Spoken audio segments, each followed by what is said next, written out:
Okay, now I'm going to do a PA on Australian USD. So overall, you can see it's a uptrend. So in an uptrend, we shouldn't we shouldn't go play a counter trend until you like try 3 or 4 times.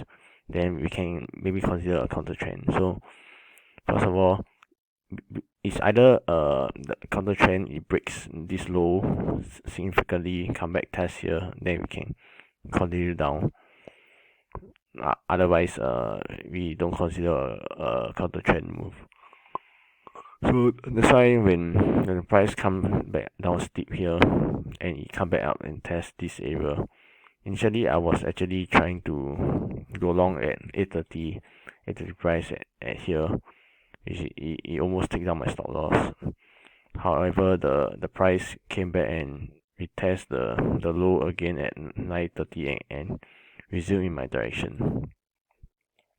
So in terms of stop loss, I mean it's unfortunate that it came back test. If I go long on New Zealand USD, which is a totally different price, I would have been in profit right now. So it's unfortunate. So going long, going in the direction of the trend is a correct move. Never, the main thing is never get strong moves like this against a trend. You can just buy at the low and just try to take it up. So what I did well, entry wise is bad. I should enter at more of a low. I also kind of get more urge more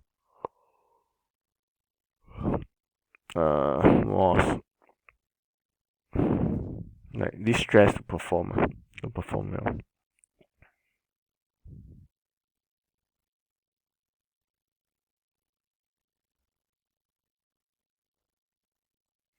Yep, but don't have. So I have this stress to perform well. This need to trade all the time. So for now we will just do a daily 1 hour post and see this is a trend continuation trade.